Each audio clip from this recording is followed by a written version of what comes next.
میں لاہور کے قریب ایک گاؤں میں پیدا ہوئی تھی۔ ماں باپ غریب تھے۔ انہوں نے میری شادی ایک قریبی گاؤں میں نسبتاً بہتر گھرانے میں کر دی۔ میرا خاوند ایک چھوٹا دکاندار تھا۔ یہ میرا نصیب کہ شادی کے 2 سال بعد اس کا کاروبار اتنا ترقی کر گیا کہ دولت سنبھالے نہ سنبھلتی تھی۔ مجھے اور میرے شوہر کو خرچ کرنے کا ڈھنگ نہیں آتا تھا۔ بس جو چیز اچھی لگی فوراً خرید لی، یہ سوچے بغیر کہ ہم کو اس چیز کی ضرورت ہے بھی یا نہیں۔ یوں اکثر خریداری بیکار جاتی یا چیزیں سڑ جاتی، لیکن ہمیں احساس نہ ہوتا۔ شوہر تو نو دولتیے کہلائے۔ میں نے بھی کوئی کسر نہیں چھوڑی۔ دکان پر گئی تو کپڑوں کے انبار لگا دی، سوٹ پر سوٹ خریدے جا رہی ہوں۔ اگر تھوڑا سا بھی گوشت کی ضرورت ہے تو آدھا بکرا میں لے آتی۔ ادھر وہ گوشت لاتے تو ادھر میں نوکر سے 4-5 مرغیاں منگوا لیتی۔ گوشت پک رہا ہے، پلاؤ بنا ہوا ہے، مگر مرغی کا گوشت آ گیا تو چلو بھائی اس کا بھی بنوا لیتے ہیں۔ اتنا کھانا تھوڑا سا کھایا اور اگلے دن باسی کہہ کر ایک طرف نکال دیا۔ سردی کا موسم ہے، چائے پی رہے ہیں۔ ایک بچے نے فرمائش کر دی کہ مجھے تو ٹھنڈی بوتل پینا ہے۔ میاں صاحب نے ڈرائیور کو دوڑا دیا کہ جا کر 3 کریٹ بوتلیں لے آؤ۔ اب سردی میں کون پیے گی؟ کسی کے گھر ملنے گئے تو کیک مٹھائی سے بالکل مکمل طور کے پر بھرے پڑے گئے۔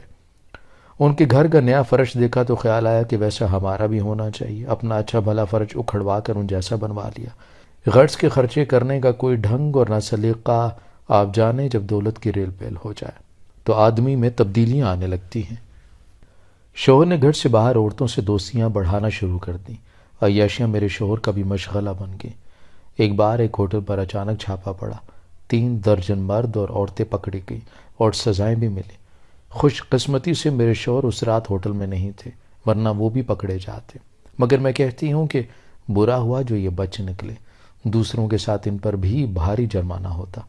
اخبارات میں تصویریں لگتی تو شاید دولت کا خمار اتر جاتا اور وہ عام آدمی کی طرح شریفانہ زندگی گزارتے۔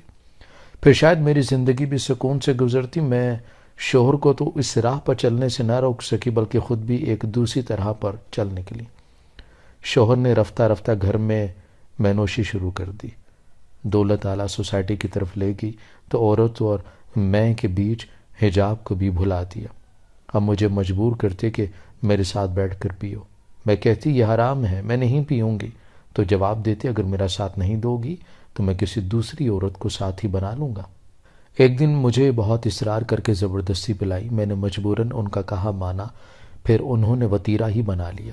گھر پر میں نوشی کرتے، مجھے ساتھ بٹھا لیتے، اوٹ پٹانگ باتیں شروع کر دیتے اور ساتھ میں نوشی پر مجبور کرتے۔ کہا نہ مانتی تو دوسری عورتوں کے پاس جانے کی دھمکیاں دیتے۔ اب میں ان کی حرکتوں سے بہت زیادہ غمزدہ رہنے لگی۔ مجھے دیکھ کر کہتے کیوں غمزدہ رہتی ہو؟ غم غلط کرنے کا چارہ ہے تو تمہارے پاس۔ یوں میں اپنی غمزدگی دور کرنے کو بار بار اس بری چیز کو چکھنے لگی، یہاں تک کہ حجاب ٹوٹ گیا اور میں نے مینوشی کو عادت بنا لیا۔ جب پیتی تو پھر خوب کھاتی بھی۔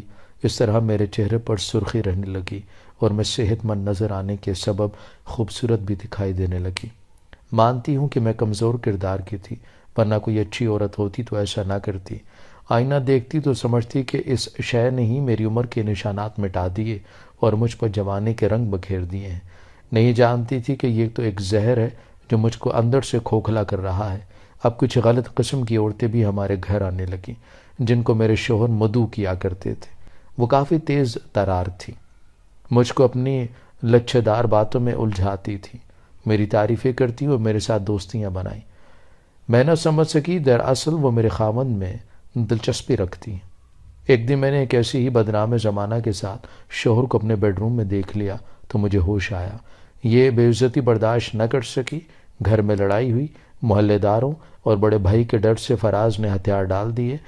غیر عورتوں کا آنا جانا تو بند ہو گیا، مگر ان کے اوباش دوست پھر بھی آتے تھے۔ ایک روز ان کے ایک دوست نے مجھ سے ہمدردی جتلاتے ہوئے رازداری سے بتایا کہ فراز کو ہرگز مت بتانا، میں آپ کے بھلے کے لیے یہ راز بتا رہا ہوں تاکہ اندھیرے میں نہ رہو۔ تمہارے خاوند نے ایک اور شادی کر رکھی ہے۔ وہ عورت ہے تو بڑی خوبصورت لیکن اچھے قبیلے سے ہے۔ انہوں نے اسے بڑا زیور ڈالا ہے اور کچھ اراضی بھی لکھ کر دی ہے۔ یہ سن کر میرے پیروں تلے سے گویا زمین نکل گئی۔ میں جہاں کھڑی تھی وہیں ڈھہ گئی۔ جب ریاض نے میری یہ حالت دیکھی تو تسلی کو گلے سے لگایا، بولا کہ حوصلہ رکھو اور حقیقت کو برداشت کرنا سیکھو۔ میں نے کہا کہ مجھے یقین نہیں آ رہا، آپ جھوٹ تو نہیں بول رہے؟ بھلا میں کیوں جھوٹ بولوں گا؟ وہ کہنے لگا، اگر ہمت ہے تو تم کو میں اسے دکھا دیتا ہوں۔ میں نے بھی تجسس کے مارے کہہ دیا کہ ہاں دکھا دو۔ اس نے ایک پتہ لکھ کر دیا کہ وہاں اکیلی مت جانا، اپنے جیٹھ کو ساتھ لے جانا۔ فراز اس عورت کو اب اسی گھر میں لا بسانے کی سوچ رہا ہے جس میں تم رہتی ہو۔ کہتا ہے کہ میں سریا کو منا لوں گا اور دونوں کو ساتھ رکھوں گا۔ اگلے دن جیٹھ کے گھر گئی اور ان کو تمام احوال بتایا۔ وہ میرے ساتھ چلنے پر تیار ہو گئے اور مجھے مذکورہ بنگلے میں لے گئے۔ فراز تو وہاں نہیں تھے مگر وہ عورت پورے کروفر کے ساتھ موجود تھی، بنی ٹھنی نویلی دلہن ہو جیسے، اور نوکر چاکر بھی تھے۔ جیٹھ وہاں 2-4 منٹ رکے، فراز کا پوچھا اور مجھے لے کر گھر آ گئے۔ انہوں نے تسلی دی اور جب فراز آئے تو ان کا کافی برا بھلا کہا۔ ان کے دباؤ کی وجہ سے فراز دوسری بیوی کو گھر نہیں لائے بلکہ علیحدہ مکان میں ہی رکھا۔ انہی دنوں ریاض میرا ہمدرد بن گیا اور روز گھر آنے لگا۔ پہلے تو میں واقعاً اسے اپنا ہمدرد سمجھتی رہی، لیکن پھر نوٹ کیا کہ وہ تبھی آتا ہے جب فراز موجود نہیں ہوتے۔ دراصل وہ میرے ٹوٹے ہوئے زخمی دل پر اپنے پیار بھرے 2 بولوں سے مرہم رکھنے کا کام کر رہا تھا، لیکن مجھے اس کی نیت کا شروع میں اندازہ نہیں ہو سکا اور میں اس کی غم گساری کے جال میں ایسے پھنستی چلی گئی جیسے کوئی بے بس چونٹی مکڑی کے جال میں پھنستی ہے تو پھر نکل نہیں سکتی۔ ریاض پہلے مجھے بھابھی کہا کرتا تھا، پھر میرے نام سے پکارنے لگا۔ اگر میری طبیعت ٹھیک نہ ہوتی تو کہتا، چلیے آپ کو ڈاکٹر کے پاس لے چلوں، فراز کو تو اپنی دوسری بیوی سے ہی فرصت نہیں، اور آپ ہیں کہ اس کے انتظار میں گھلتی رہتی ہیں۔ میں تو اسے ہی اپنا ہمدرد، محسن اور غمگسار سمجھا کرتی تھی۔ معلوم نہ تھا کہ اس کے دل میں میرے لیے پاکیزہ جذبات نہیں ہیں۔ اب وہ تنہا نہیں آتا تھا، اس کے ساتھ اس کی دوست لڑکی بھی آنے لگی جس کا نام رخسانہ تھا۔ رخسانہ بھی مجھ سے غمگساری کرتی، اس کا کہنا تھا کہ وہ میری سوتن کے پڑوس میں رہتی ہے۔ اس طرح وہ میرے شوہر کی دوسری بیوی کے پاس آنے جانے لگے، ان کی سیر و تفریح حتیٰ کہ شاپنگ تک کی خبر رکھتی۔ وہ یہ ساری باتیں مجھے آ کر بتاتی اور میں مارے تجسس کے سنتی، اس کی خاطر مدارت کرتی اور چاہتی تھی کہ وہ ہر روز میرے پاس آئے اور زیادہ سے زیادہ وقت میرے ساتھ گزارے۔ رخسانہ کے بہانے ریاض بھی اس کے ساتھ آتا، دونوں مجھے گھمانے پھرانے لے جاتے۔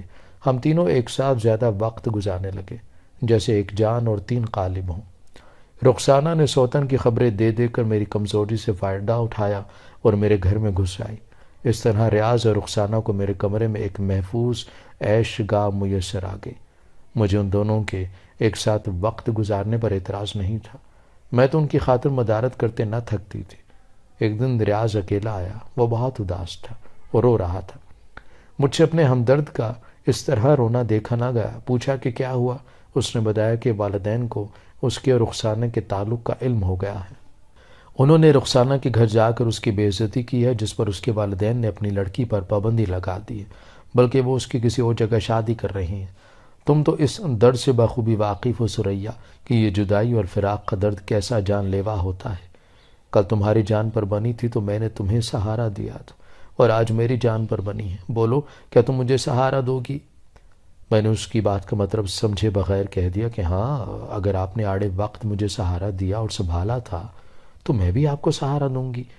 میرا یہ کہنا تھا کہ وہ شخص تو میرے گلے کا ہار ہو گیا، اسے میرے شوہر کے گھر آنے جانے اور معاملات کا علم رہتا تھا، اسے وہ اسی وقت آ کر براجمان ہو جاتا جب فراز کسی اور جگہ عیش میں مصروف ہوتے۔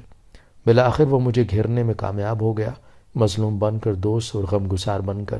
اس نے میری تنہا روح کی تنہائی کے درد کو سمیٹنے کی خاطر یہ سارا کھیل کھیلا تھا۔ اس کے بعد میں باقاعدگی کے ساتھ اس کے ہمراہ باہر جانے، سیر و تفریح میں وقت گزارنے لگی اور اس چلاک مکڑی کے غلیظ جالے میں پھنس کر رہ گئی۔ جلد ہی ریاض کے والدین کو ہم پر شبہ ہو گیا۔ اس کے ایک قریبی رشتہ دار نے کئی بار ہمیں گاڑی میں ایک ساتھ باہر گھومتے پھرتے دیکھ لیا۔ انہوں نے ریاض کی شادی اس کی کزن سے کروا دی۔ اس کی شادی ہوگی مگر ہماری مجلسیں پھر بھی اسی طرح جمتی رہیں۔ اس کی بیوی بڑی معصوم اور نوخیز اور خوبصورت تھی، مگر ریاض کو تو چوری کا چسکا پڑ چکا تھا، اور جس کو حرام شے میں راحت ملے پھر اسے حلال چیز اچھی نہیں لگتی۔ اس نے مجھے بے راہ رو کر دیا۔ اب میں بھی خود کو بنا ٹھنا کر دل بہلاتی، شوہر کے غم اور اس کی بے اعتنائی کو پس پشت ڈال دیا تھا اور اپنی محرومیوں کا علاج ریاض کی قربت میں تلاش کر لیا تھا۔ ریاض کے والدین اور اس کی بیوی نے اسے میرے گھر سے روکنے کی بہت کوشش کی۔ اس کے گھر میں لڑائی جھگڑے ہوئے، باپ بیٹے کی تلخ کلامی بھی ہوئی۔ آخر اس کے بوڑھے ماں باپ نے ہتھیار ڈال دیے۔ بیوی نے بھی اس محرومی سے سمجھوتا کر لیا، مگر میں نہ گھٹ سکی۔ اب اگر ریاض نہ آتا تو مجھے لگتا کہ میں بغیر بادبان کی کشتی ہوں۔ اب اگر میرا شوہر کبھی مجھ سے چاہت کی بات کرتا تو مجھے اس سے نفرت محسوس ہوتی اور میں اس سے دوری میں ہی سکون محسوس کرتی۔ دراصل میں شوہر کی عیاشیوں کے سبب اس سے نفرت کرنے لگی اور اس کا انتقام فراز سے نہیں بلکہ خود سے لے رہی تھی۔ میری سوتن جب تک صاحب اولاد نہ ہوئی تھی مجھے اس سے خوف نہیں تھا، لیکن اب خوف رہنے لگا کہ اگر وہ صاحب اولاد ہو گئی تو میرے شوہر کی جائیداد میں کلی طور پر شریک ہو جائے گی۔ میں نے خود کو اس وجہ سے بھی ریاض کے قدموں میں ڈال دیا کہ وہ کسی طرح میرے شوہر کو اس کی دوسری بیوی سے بدزن کر کے رخسانہ کو طلاق کرواتے۔ اس نے ایسا کرنے کا کئی بار وعدہ کیا مگر یہ وہ وعدہ وفا نہ کر سکا۔ میں نے سوتن کے بارے بڑی غلیظ باتیں مشہور کروائی مگر ناکامی ہوئی۔ آخر میں ہی اپنے شوہر کی نظروں میں گر گئی۔ اس کا تو میں بال بھی بیکا نہ کر سکی، جو کچھ گوایا اپنا ہی گوا دیا۔ اب مجھے ریاض پر بھی رہ کر غصہ آتا تھا کہ اس نے مجھے کیسا بے وقوف بنایا اور اپنا الو سیدھا کرتا رہا۔ شوہر پوری طرح اس کا ہو گیا۔ فراز سے میں نے مسلسل بے اعتنائی جو اختیار کر لی تو تمام تر نقصان میرا ہو گیا۔ یہ سب ریاض کی وجہ سے ہوا تھا، لہٰذا جی چاہتا کہ اس سے انتقام لوں۔ انتقام کیا لے سکتی تھی؟ پھر میں نے اسے بھی گمراہی کے اندھیروں میں گرا کر اس کے سارے خاندان سے گویا انتقام لیا۔ میری ناقص عقل نے یہی مشورہ مجھے دیا کہ اس نے میری زندگی کو بربادی سے ہمکنار کیا ہے تو میں بھی اس کی زندگی میں اندھیرے بھر کر رہوں گی تاکہ یہ بھی سکھ کا سانس نہ لے سکے۔ ریاض پوری طرح میری جھوٹی الفت میں پھنس چکا تھا۔ اس کی بے قصور بیوی میری وجہ سے آگ میں جل رہی تھی اور میں خود بھی دوزخ جیسی آگ کا ایندھن بنی ہوئی تھی۔ ہم دونوں نے 4 بار معصوم نفوس کو دنیا میں آنے سے قبل فنا کیا، تبھی قدرت نے ہم کو بالآخر ایک بہت بڑی سزا کے لیے منتخب کر لیا، کیونکہ ہم جان بوجھ کر اپنی جانوں پر ظلم ڈھا رہے تھے اور دوسروں کی جانوں کو بھی ہلاکت میں ڈالے ہوئے تھے۔ کہتے ہیں کہ گناہ کا گھڑا جب بھر جاتا ہے تبھی وہ ڈوبتا ہے۔ ایک دن فراز رات کو گھر نہ آئے، دوسرے اور تیسرے دن بھی پتہ نہ چلا، چوتھے دن ایک لاش منسیرا سے چند میل دور ملی۔ اخباروں میں نامعلوم لاش کی خبر چھپی، اوروں کے ساتھ ہم بھی پہنچے تو پتہ چلا کہ میرے شوہر فراز کی لاش تھی جسے گولی مار کر ہلاک کر دیا گیا تھا، مگر جائے واردات پر خون نہیں گرا تھا، جس کا مطلب یہ تھا کہ قتل کسی دوسری جگہ ہوا تھا اور لاش دوسری جگہ لا کر پھینکی گئی تھی۔ پولیس نے مقتول کی زندگی کے معلومات، اس کی 2 شادیوں، میری اور رخسانہ کی ہسٹری، ریاض سے میرے تعلقات، ہر چیز بارے گواہیاں اور شواہد اکٹھے کر لیے۔ گویا کوئی چیز پوشیدہ نہیں رہی تھی۔ پولیس اس نتیجے پر پہنچی کہ فراز کو میں نے جائیداد ہتھیانے کے لیے ریاض کے ذریعے مروا دیا۔ حقیقت یہ تھی کہ ریاض اس رات میرے ساتھ تھا۔ اس کے والدین نے اعتراف کیا کہ وہ اس رات گھر میں نہیں تھا، تو گویا گواہی یہ تھی کہ وہ اپنے رقیب یعنی میرے شوہر کو قتل کرانے کے سلسلے میں کہیں گیا ہوا تھا۔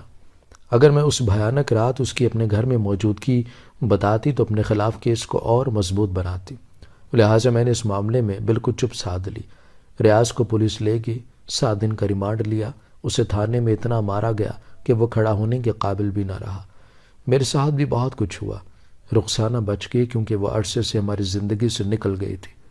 میں روتی بھی تھی کہ ہم دونوں فراز کے قتل کے معاملے میں بے گناہ ہیں، مگر میرا ضمیر ملامت کرتا کہ میں اپنے ہاتھوں خود اپنی کوکھ اجاڑنے کی مرتکب ہوتی تو رہی ہوں، یہ بھی تو قتل ہے جو ہم سے سرزد ہوئے تھے، تو کیا اس کی سزا ہم کو نہ ملتی؟ عدالت میں قتل اور سازش قتل سے انکاری رہی، کوئی یعنی شاہد بھی نہیں تھا، لہٰذا سزا سے تو بچ گئی مگر ضمیر کی عدالت سے عمر بھر سزا ملتی رہی اور اپنے بچوں کی نظروں میں ذلیل ہوئی۔ بے شک ریاض نے فراز کو قتل نہیں کیا، لیکن میری زندگی کی سب گناہوں میں وہ میرا ساتھی تو بنا رہا۔ اب اس نے مجھ سے قطع تعلق کر لیا، مگر اس کی بہت بڑی قیمت رسوائی کی صورت میں ہمیں ادا کرنا پڑی۔ اس نے اپنی بیوی کے قدم چھو کر اور ماں باپ کے پیروں پر گر کر معافی مانگ لی۔ اس نے معمول کی زندگی گزارنا شروع کر دی، مگر میں سوچتی ہوں کہ میرا اصل جرم کیا تھا، میرے خاوند کا جرم کتنا تھا۔ ریاض اور رخسانہ کتنے مجرم ہیں، اور ہم میں سے بڑا مجرم کون تھا؟ میں یہ بھی سوچتی ہوں کہ جرم خواہ جتنا بھی چھپ کر 7 پردوں میں کیا جائے، ایک نہ ایک دن سامنے آ کر رہتا ہے اور سزا اصل جرم کے مقابلے میں کہیں زیادہ ملتی ہے۔